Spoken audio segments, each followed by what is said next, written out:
Michelle Graves, your host on The Power of Money, and I'm honored to have you as a part of my world in this coming segment. With The Power of Money, as you know, we are interested in three things. First, that you get the necessary education so that you and your family will have the information to do well in these difficult times. The second thing I'm interested in is for you to be empowered to prosper.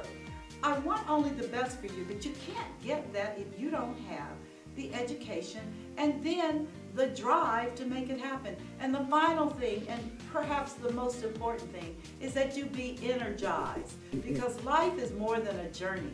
Life is about living. And so I want you to learn these things and to be empowered and encouraged and energized. I'm Michelle Graves. Now here we go. And welcome to today's segment of The Power of Money. And I am your host and have been for many, many years of this amazing show. And you all make it so amazing by your willingness to listen in and give me feedback as your host. Today is no exception. I have an extraordinary guest on for the next hour. Please sit down, take a pencil. You're going to get involved with this woman. Valarie Torbert has been involved with young people and children for well over 20 years. She's considered a national expert in the area of child trauma, youth empowerment, and all the things that go along with our children today. And believe it or not, as a result of COVID, things have not gotten better with our children and our youth, but things have continued to take a downward spiral, which is why I'm having her on today. I happen to have watched a video that she sent me, and it moved me greatly because I love children. I can't help it. I have three of my own, grandchildren, all kinds of children that I have lived with and love and know them to be our legacy. And I say this for the benefit of everyone that is watching this show. Our children are our legacy. Who do you think is going to take care of you and our society as we move on? Now, some of us don't want to move on, but you better know that you're moving on. So without further ado, I'm going to introduce to my viewers and my listeners throughout the world Valarie Torbert, and let her talk about her insights, observations about children, youth, trauma, all the above. Good morning, Valarie. Good morning, Michelle. Wow, I'm so happy to have you here today as a part of the show. It is my pleasure to be here. I'm honored, Michelle. Well, let's begin by telling my viewers and listeners a little bit about yourself. Who makes you who you are? What is your background? What do you do? Okay, well, what do I do? I'm a woman, so I do whatever it takes. Yes, you do. Yes, you do. But my background as it relates to my organization, Torbert Youth Empowerment, is I am a curriculum developer, as Torbert Youth Empowerment is an educational nonprofit organization. And Michelle, next month on March the 8th, we will be celebrating our 29th year. 29 years, Valarie. Yes, 29 years. You have been, this organization has been involved with young people for 29 years. Is that what you're saying? That's correct. That is amazing. You have a long, long portfolio. No question about it. As you referenced before, with regard to our children being our legacy, I like to piggyback off of that and say they are absolutely our legacy as well as our greatest resource. And as you can attest to, Michelle, and I'm sure your viewers can as well, is that the state of our youth is beyond critical at this juncture. To add insult to injury, COVID, like you said, has just compounded an already critical condition, for our children individually and collectively nationally. Why do you think that COVID has exacerbated the current state of our youth? Why do you think It's, I'm sorry, Michelle, go No, on. go on. No, no, no. Please, you go on. It's interesting that you would ask that because I'm also a high school English and social studies teacher. And at the onset of COVID in early 2020, I was aware that my students were greatly impacted by COVID, but they really had no outlet for it. So I gave them an assignment, on the impact, the personal impact for them from a personal as well as a social perspective. And their responses, were very enlightening for me as their teacher. But it also gave them an opportunity to express themselves in ways where they otherwise would not have been able to do that. Understand. So what were the ways that they were able to express themselves, Valerie? Okay, well, it was a writing assignment, actually, and they had to write a minimum 5 to 6 paragraphs just explaining, they talked a lot about their inability during COVID to socialize with their peers on a regular basis. Because at one period, I had to teach remotely. So that interfered significantly, with their daily routines and their ability, to socialize with their peers. So they expressed a lot of loneliness in those papers. How does a child cope with loneliness and isolation, which this particular pandemic has brought forth? Based on some of the responses that they gave in their papers, Michelle, oftentimes they just stay on video games all day. They do things in excess, actually. Excess. They would eat a lot, lack of physical exercise due to no fault of their own, because we were actually on a lockdown for quite some time. And a lot of them expressed just this basic boredom. Just boredom.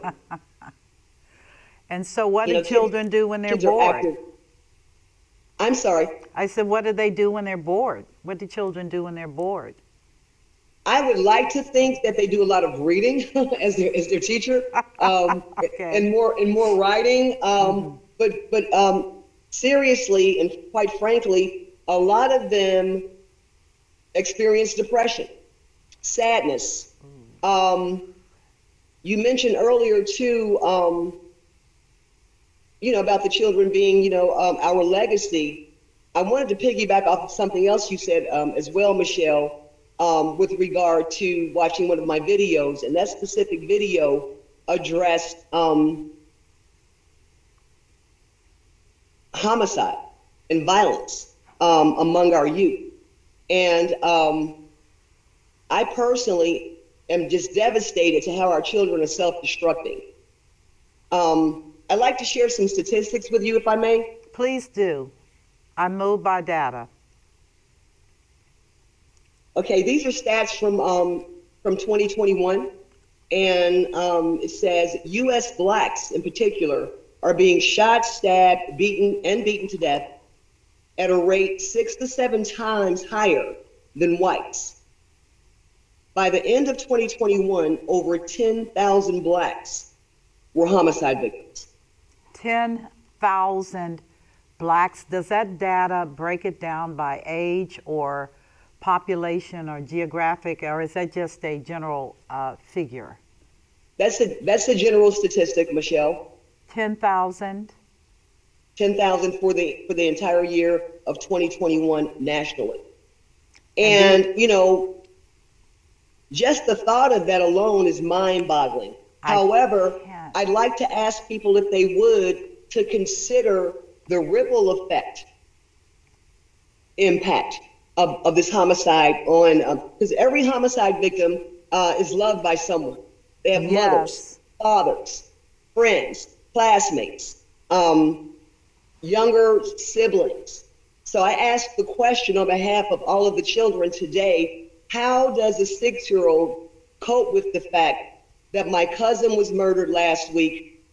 A month ago, my uncle was murdered. Yesterday, one of my classmates were murdered. How does a 6-year-old child process that? And so Valerie, this is, I, yeah, I it's have crazy. no idea how a 6-year-old, I have a grandchild that is 6. They're Wow. children. How do you process the whole continuum of being killed and being buried and the sorrow and the death? How does a child deal with that? Unfortunately, Michelle, because of their lack of maturation, their lack of life experience, the only thing that they can do is to be traumatized. Can you talk about this more? Absolutely. Unfortunately, in the urban inner city communities where most of this gun violence, is occurring, oftentimes the parents don't have the means to get the appropriate counseling, for their children. And so as a direct result of that, the children are trying to navigate their way through life, Michelle, emotionally and psychologically, and I would even venture to say spiritually traumatized. And so I personally or professionally, Michelle, cannot pretend to not see the pain reflected in the eyes and the faces and the countenance and just the body language of our children. It's there, it's real, they're coping with this, and trying to do the best they can to navigate their way through this because for them, this is the social norm. However, you and I know that there's absolutely nothing normal about the rate of death within the Black community in particular, but collectively as a nation. We've got school shootings, on the rise. We've got hate crimes, on the rise. I mean, we're just a very, very violent society, period. So, may I ask you, because it seems to me that based upon the data that I had looked at some time ago, particularly as it relates to Hamilton County, Cincinnati, Ohio, listeners and viewers, this is where I reside. And there was a gentleman, Dr. Victor Garcia, who released information many years ago. And you can find it on my YouTube under Dr. Victor Garcia's. But he was talking about the number of murders of little people, under the age of 2, and staggering numbers, and killed by the mother's boyfriend, the mother, and other children were witness to this. Absolutely. And so what, from your experience as an educator and also as an empowerment person, what is the outcome of this exposure? Can you tell me how this plays out? Well, based on my observations, Michelle, it plays out through our children becoming more and more desensitized, if you will, to violent behaviors. They're becoming more apathetic. The average one of them does not believe that they'll reach their 21st birthday. I've attended some funerals of very young people. Some of my students, unfortunately have been victims of murder. It has reached and touched my own family as well. That's how prevalent this thing is.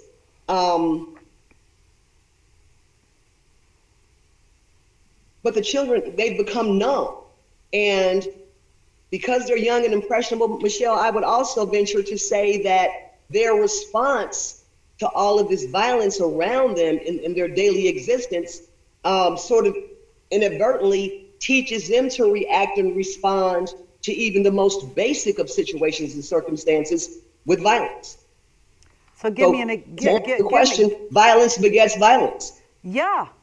So how Right. is it when in your video, and please tell our viewers how they can watch this video, because it changed my perspective so much. How can they find this video that you sent out? All they have to do, Michelle, is go to YouTube and just search my name, Valarie Torbert. And they will see that video. Yes, ma'am. That and more. Oh, okay. Okay, now you guys heard it. It's up to you to do it. Okay, and And that's do it. spelled Valarie.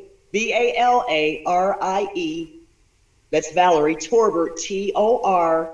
And the videos will pop right up. And I'm consistently adding more and more as we go So over what time. are, as you are, the thing that challenges me, because clearly I'm not a young woman at this point, and there are some things that I was prayerfully hoping for our young people to get through. But if, based on the data that you've reviewed and your experience, do we see an out for this? Do we see what can we do to change this story? What can we as rational thinking adults, I'm not talking about adults that are still in kiddie land, but adults that really understand the gravity and the magnitude of this, what can we do to change this? And I know you got answers because you've been doing this for 30 years. So Yes, ma'am. let's talk about it. I'd like to start by responding to that by saying, Michelle, that first of all, I like to acknowledge that the challenges that our kids are facing are so multifaceted. First of all, they're challenged with impoverished conditions, poverty. They're challenged with systemic racism and institutionalized racism. They're challenged with a lack of formal educational opportunities. It's crazy. There's now what the opioid epidemic upon us. It's just so much layers and layers and layers. However, they could always register their young person to be a member of my organization. And specifically what we do, we provide an educational component. Our premise is that until or unless young people have the intellectual and cognitive tools to process what's happening around them, and more importantly, within them, we're going to continue to see the homicide rates and even suicide rates and just destruction among our young people. Believe it or not, if we don't reach them, this is just what it's going to continue to be. This is going to spiral more and more out of control. However, though, again, Torbert Youth Empowerment provides an educational component. For example, one of the courses that we teach is called Trauma, the Urgency for Healing, Michelle. Oh, powerful. Powerful. Tell me more. Tell me more. Okay. Well, that's a 16-class course. And just as the title entails, there is an urgency for the healing of trauma, you know, among our children, among our young people, teens and young adults. The course is delivered in two stages. The first half of the course identifies and defines for the young person what trauma actually is and its manifestation. Can you elaborate on what that is? What is trauma and how does it manifest? Okay, trauma is just a general definition for trauma would be a very painful event or experience that an individual has suffered that has caused them increasing pain that, depending on how they deal with it, the pain can remain with them for a lifetime, believe it or not. Oh, I believe it. I believe it, yeah. Yeah, trauma is just a painful, negative, event that has occurred directly or indirectly to an individual where it has impacted their ability to lead a quality lifestyle. The impacts are myriad. I mean, trauma can have a physical impact, a physical effect. Emotional, psychological, financial. Trauma can just, totally destroy an entire person. But we're talking about young people here. They really don't have a frame of reference. You and I, Michelle, being adult, experienced women with a few pearls of wisdom. I'm only speaking for myself. Now, you may have more than a few, but a few. Mm-hmm. I have a few pearls of wisdom. But clearly, the wisdom that I have gained over the course of my lifetime. Yes. We're talking about children now who have no frame of reference to say, well, I overcame this hurdle 3 years ago. So I'm familiar with struggle. I'm familiar with tenacity. I'm familiar, with having a rear view mirror, as it were, knowing that if I apply certain skills like I did in the past to overcome a prior trauma, I can overcome it again. They do not have those skills. They haven't been here long enough for that. Okay, but to answer your question, to define trauma would be any harmful, hurtful, extremely painful event or situation. And trauma can be on a physical level. For example, domestic abuse victims. That's physical, psychological, emotional, financial, and spiritual. It has layers. But then once, they're in the course of trauma, the urgency for healing, they have an understanding of what trauma is and what it looks like, how it manifests. And then they're given the opportunity to examine their own life circumstances. And they will tell you admittedly, yes, ma'am, Ms. Torbert, I am traumatized. My siblings are What I love about young people is that they are so honest. Yes. Bless their hearts, they are so honest. Yes. And they are speakers of truth. I totally agree. Yes. But the first part of that course is helping them to understand what trauma is. It defines it for them. It explains and demonstrates the manifestations of trauma for them. But the second half, Michelle, is all about the healing process. I want to hear that. Okay. Let me just grab something here. Okay, so the second half of the Trauma Urgency for Healing course, Michelle, is entitled Paths Toward the Healing Process. And the first part of that is releasing painful emotions and memories of traumatic experiences. Because until a young person understands, you mean to tell me I can actually release this from myself? They will continue. They don't. Poor baby. They will continue to carry that pain and relive that pain and be hypersensitive to everything and everybody. And we're wondering why is this particular student in my junior high school class, why is he so emotional? Why is he so overreactive? Why is he so hypersensitive? He may be hypersensitive because he's dealing with trauma. And Michelle, I think there needs to be a national overhaul of schools in terms of instruction for teachers and educational academic staff, where, you should be, 100% with regard to your academic excellence in terms of how you educate academically. Yes. But they need more than that. Today's student demands and requires and deserves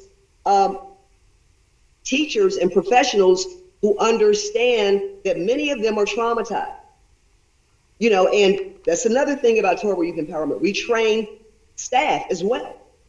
So you actually give teachers, public school as well as private, the tools to identify children that are traumatized and to be able to get a solution to their dilemma. The thing, Valarie, that upsets me, and nothing upsets me more than hearing about children who have been exposed because of their parents' trauma. I mean, it's generational. It's not just, what goes on behind closed doors. I feel so bad about children being at home for online learning. I mean, come on. Yes. Their parents were counting on getting them out. Absolutely. And this child is here, and children see everything. So from your experience, have you found that with a lot of these traumas, are they related to in-home circumstances? That's a brilliant question that you raised, Michelle.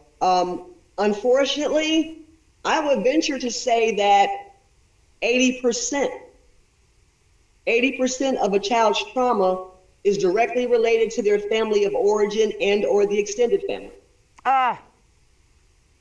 So yes, ma'am. So what happens? The child is an observer, or is a child actually engaged in these activities? I mean, you know, at the point I see that parents will smoke marijuana and other illegal drugs, children will watch them popping pills, what are fighting with each other, sometimes violently, sometimes Absolutely.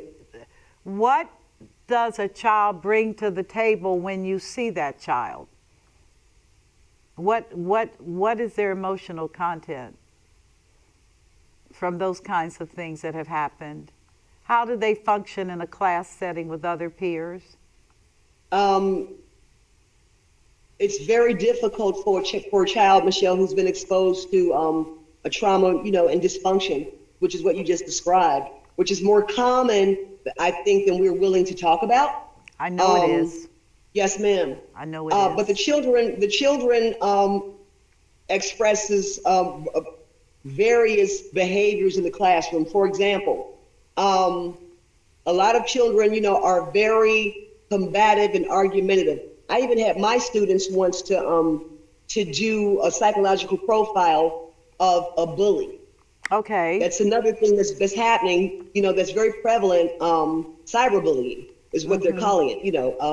And it's so extremely devastating that Michelle, you may have even done shows on this yourself, where we're finding young people who have been so bullied via social media that they have resorted to taking their own lives. I haven't done any shows, but I tell you, I'm very much aware of the statistics. Isn't it unfortunate, you know? And so it's just to answer your question about a traumatized child, what that looks like in the typical classroom, these children are very combative.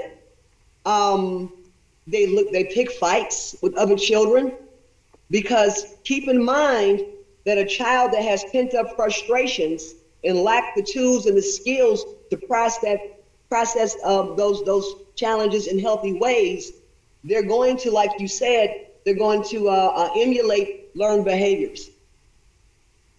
I absolutely so they'll believe start that. a fight with fellow classmates. And I've even had a few instances in my academic career as a teacher, where it hasn't happened very often, because fortunately, the vast majority of my students over the years have the utmost respect for me. You know, I'm grateful for that. But I have had that student or two or three or four over the years who has stepped to me. I'm talking like young girls, 14, 15, 16 years of age, you know, have got in my face. Got in your face. Yes. Girl, and, please. You know, they're not my peer, clearly. I do not, I have serious boundaries, you know, as a teacher with children. It's crystal clear, you are not my peer, and I'm a mother, you know, of an adult son. You can never be my peer, so I conduct myself accordingly. But there are so many young people who have no regard for who you are. They could care less about who you are. From their perspective, Michelle, I'm angry, you know, I see you, my mother, my parents are never there, so I'm going to take out all of this loneliness, all of this neglect, you know, I'm going to take it out on you, because at least you're here every day. You know, you're here every day. And as a matter of fact, some of the most challenging students that I've ever worked with academically as a teacher, some of the most difficult, challenging kids that had me literally wanting to pull my hair out were the children that throughout the course of the year were the ones that chilled out and calmed down and would tell me, Miss Torbert, you're very rough on us. We know you only want us to learn. We love you. The most difficult children did a 360, Michelle, and by the end of the school year, had themselves together. Whoa. And oftentimes they will push you. They'll push a teacher because they're screaming for love, they're screaming for attention, they're screaming for affection. However, like you said before so eloquently, they just lack the ability to express what it is that they need. And they'll oftentimes do that with anger and even violence at the extreme end of the spectrum. But their needs aren't being met in that family of origin a lot of the time. Are these needs long-term, meaning it's not one incident that provokes the child's behavior, but you can say that there is a trajectory that they're on that takes them to a certain outcome, so that a child that kills another child with a gun that he or she got from a closet, that child has got deeper issues going on. It's not just a game, that type of thing. There's some other things going on. Absolutely. I totally concur with that, Michelle. I will tell you this, though. One factor that a young person who would go as far as to pull the trigger and murder one of his peers, this is a very, very, very angry individual. I know that's right. Yes, ma'am.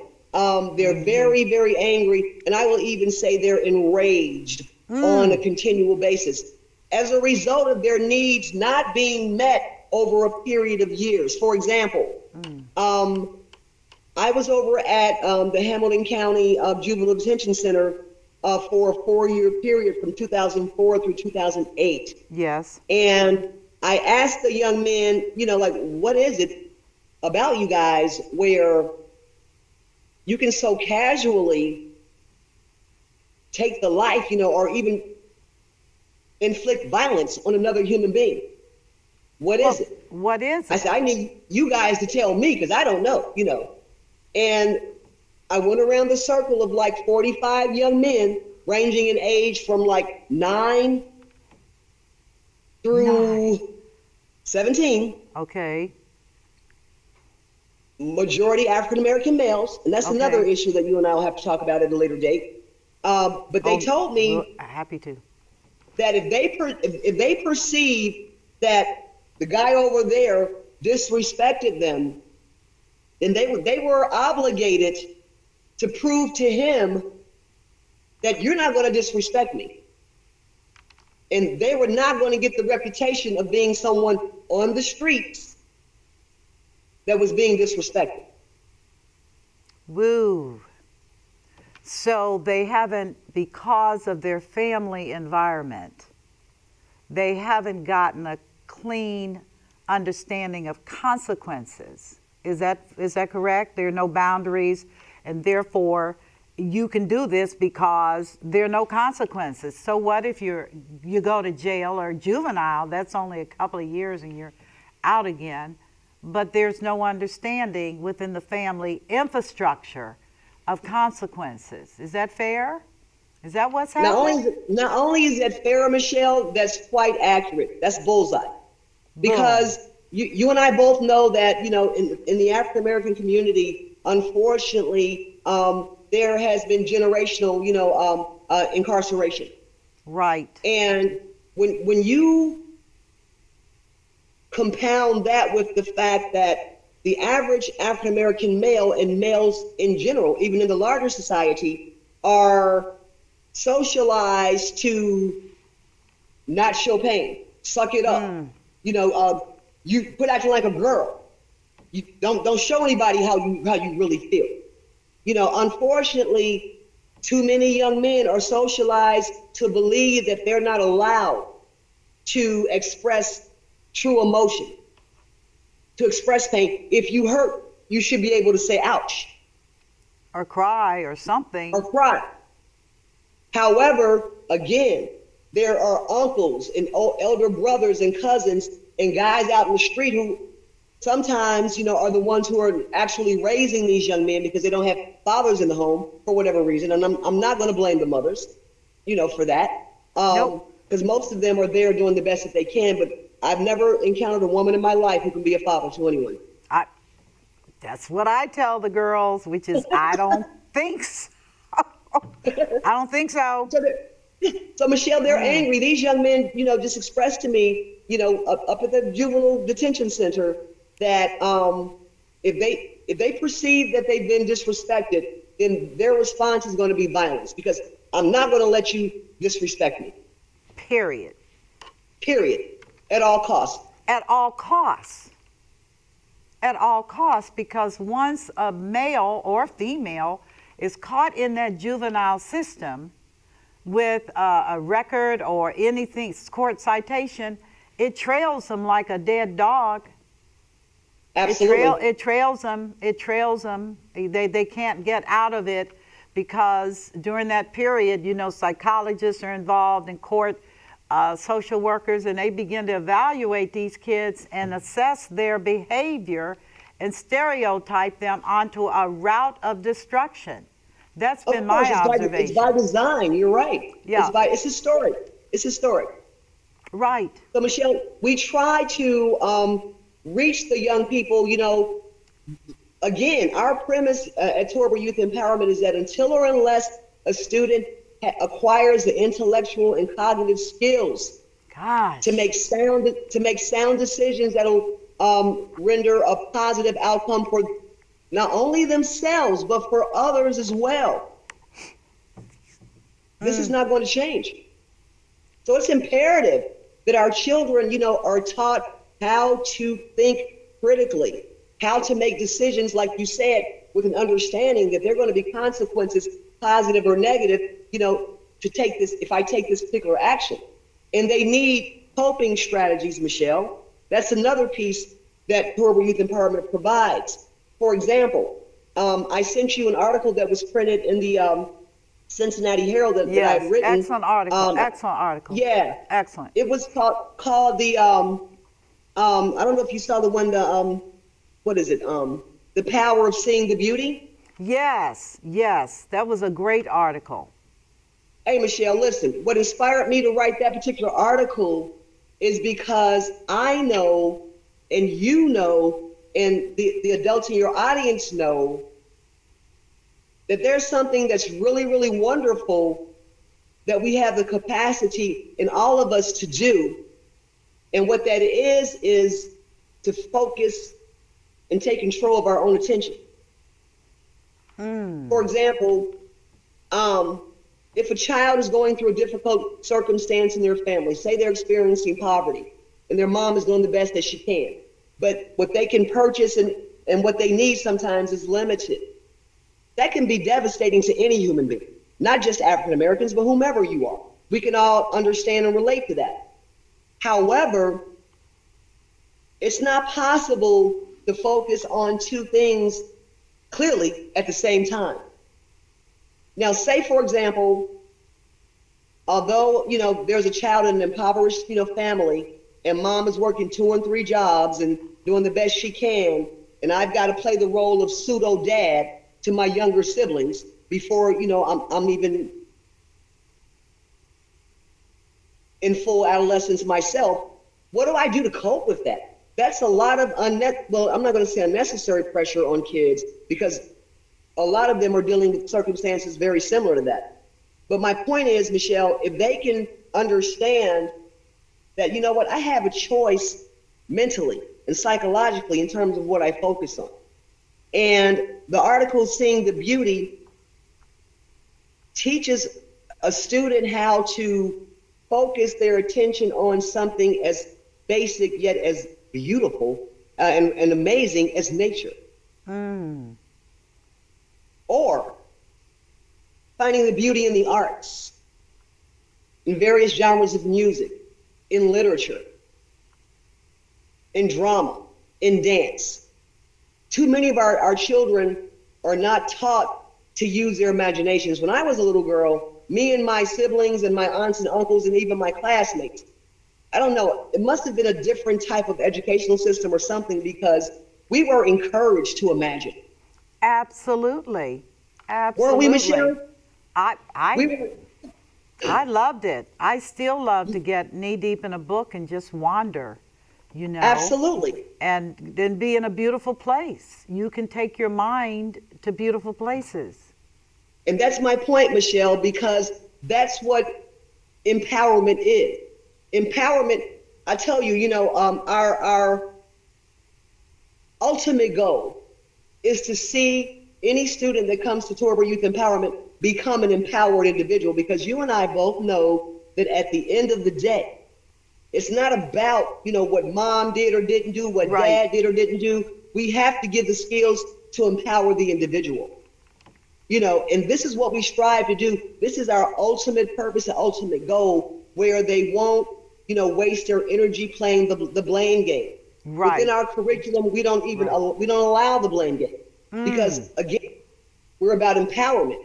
If you place blame on something outside of yourself, guess what? You're giving your power away. So we're teaching these children to become empowered, as they navigate their way into adulthood. Other than that, they're just going to view themselves as victims. I don't want the kids to have a victim mentality. No. Although they've gone through difficult situations and circumstances that they didn't choose oftentimes. Right. They still have a choice in terms of how they view themselves, because nobody can define you better than you can define yourself. You're right. You're right.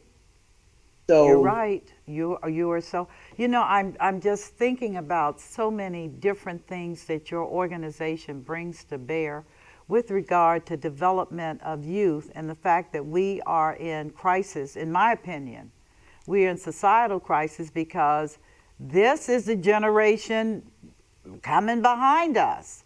And, yes. And the thought of their emotional and mental right. Their emotional and mental instability, the inability to cope with change and to cope with things that don't play out in life. And life is what it is, that. So again, in looking at your curriculum and how you've designed it, do you have actual young people that come out better equipped? Can you say that? I can. It's funny because when I'm out, just shopping or whatever, my family, they talk about it all the time. They're like, Valarie, we can't go anywhere with you without these kids chasing you down. Miss Torbert, Miss Torbert. They said, you obviously have really done something wonderful. And Michelle, what I say to anybody that says that to me, I just love them. Isn't it crazy that we live in a society that no longer understands the power of love? Oh my God. Now you're singing my song. You're singing my song. I don't understand it. I mean, love will cover a multitude of infractions and pain. Love, just unconditional love. A hug, yes, a touch, a squeeze, a kiss. These are things that our children are deprived of, and you know why, because they didn't get it from their parents, they didn't get it from their grandparents, they didn't get it from their peers.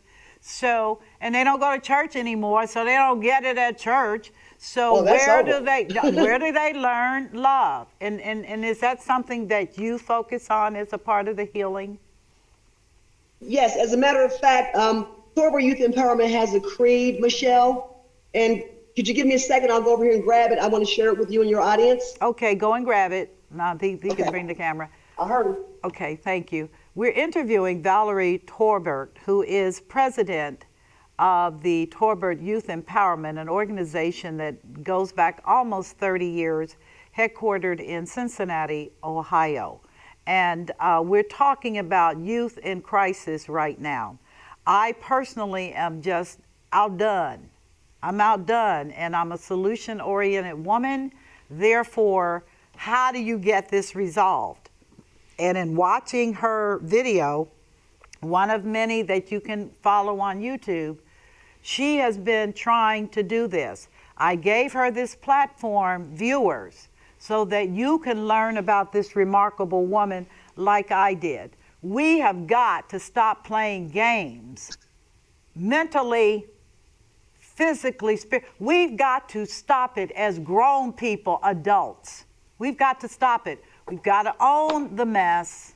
We've got to take responsibility for the mess, and we've got to deal with our children, because our children are very angry.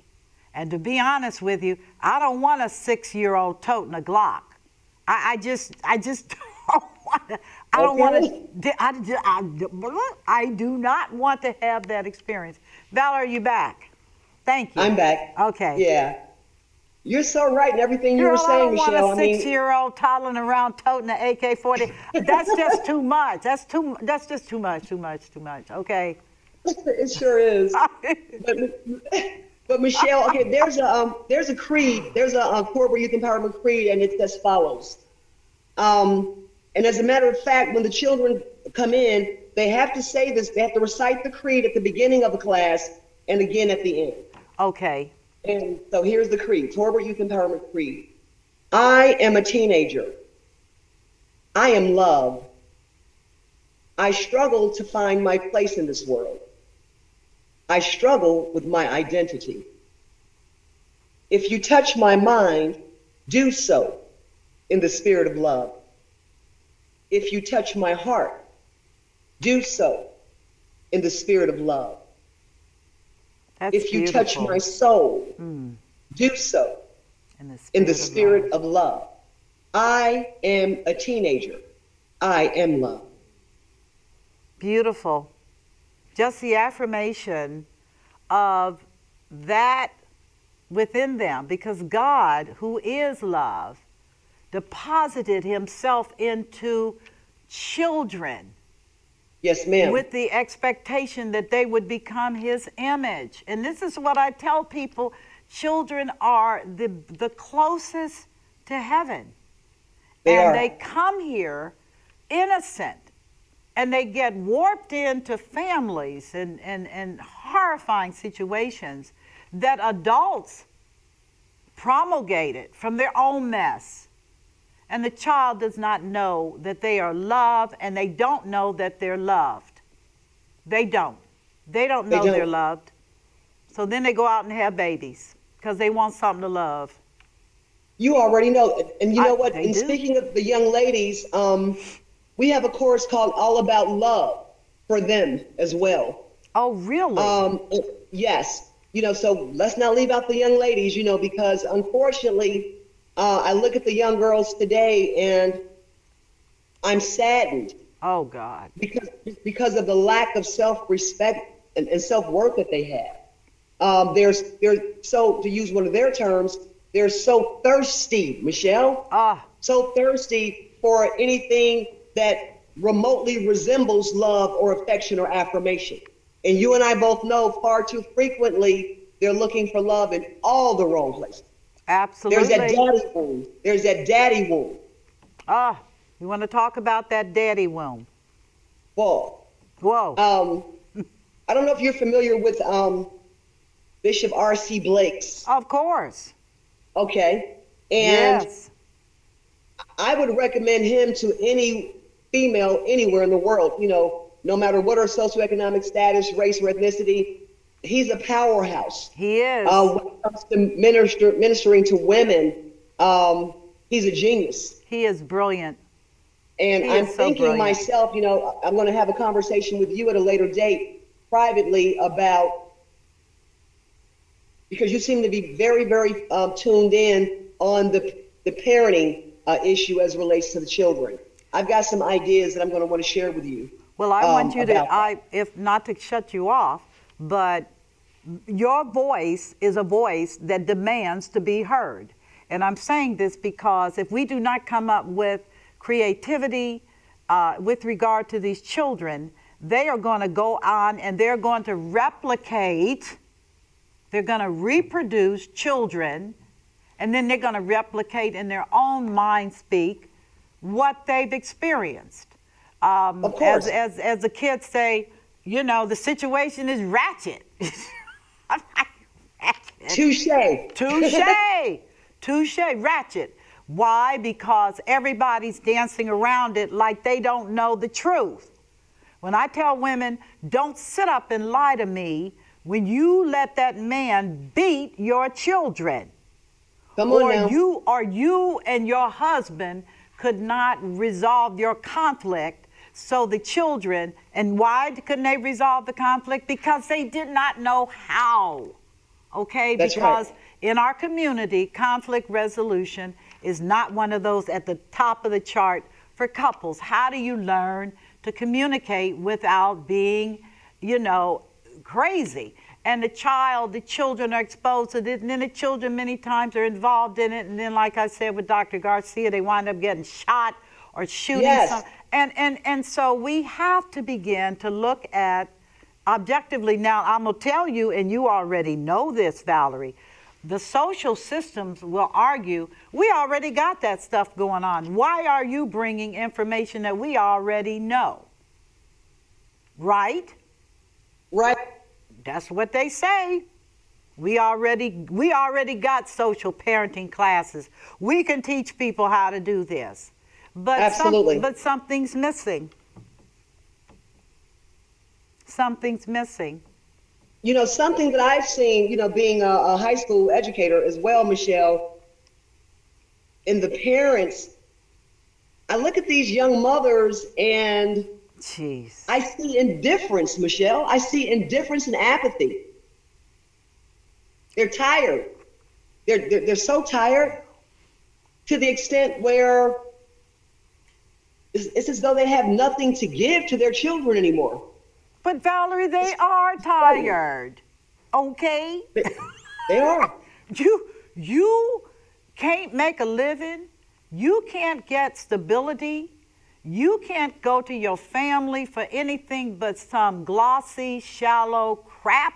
And you Shallow going indeed. down. As Mary Blige said, shallow. I'm going down. I mean, come on. These are real life situations, and they demand a more creative, positive approach. But I need you to give a phone number here. I need us to pause, and I need you to give a phone number so that people that want more information can, in fact, reach out. So can you do that in the remaining time that we have?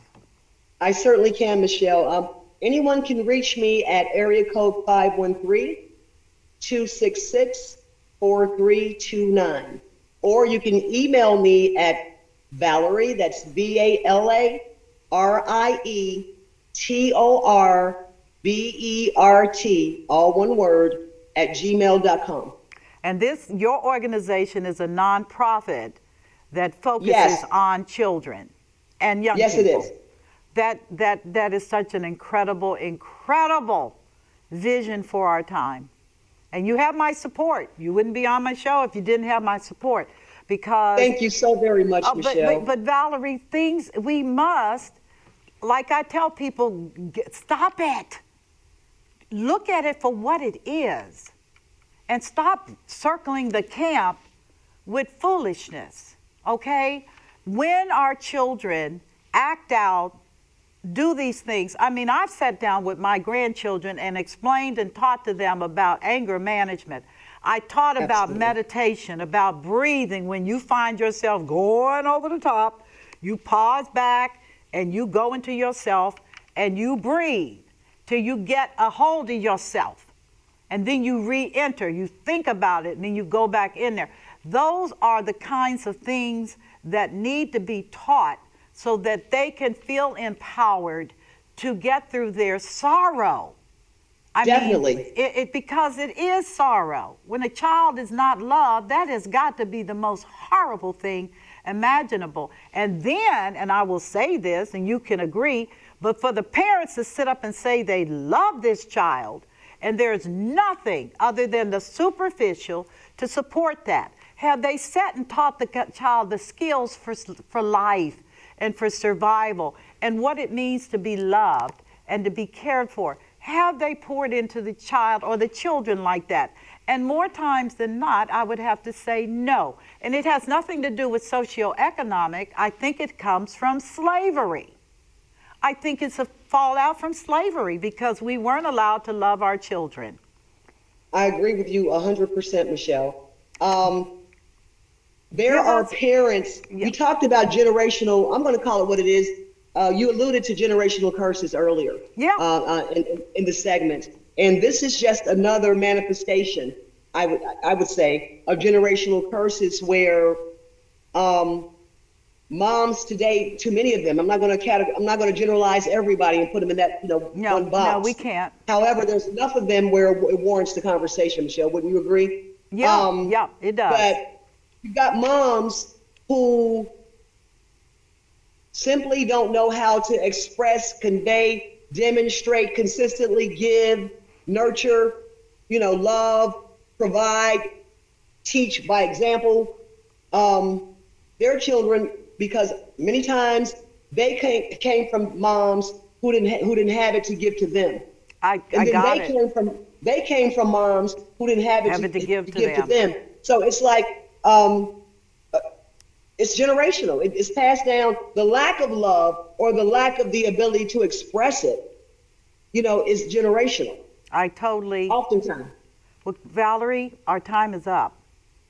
Oh. This has been incredible. Give your phone number again, and before we sign off, and I again want to encourage all of you that are watching and listening this profound interview, that you reach out to Valarie.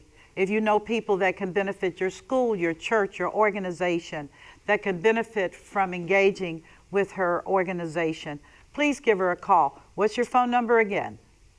Area code 513-266-4329. And by the way, Michelle, I forgot to mention that we are a nonprofit, so we encourage and welcome donations, large or small. I got it. In the youth crisis. So. And for the record, I am going to donate to your organization because. Oh, Michelle, thank you.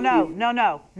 I donate based upon what I see, and you're doing a phenomenal thing. Valarie, thank you so much for this interview, for your transparency, for your openness. And to dialogue about this tragic situation. But we're about solutions. We're about answers. And we are God's people, and we're going to get it done.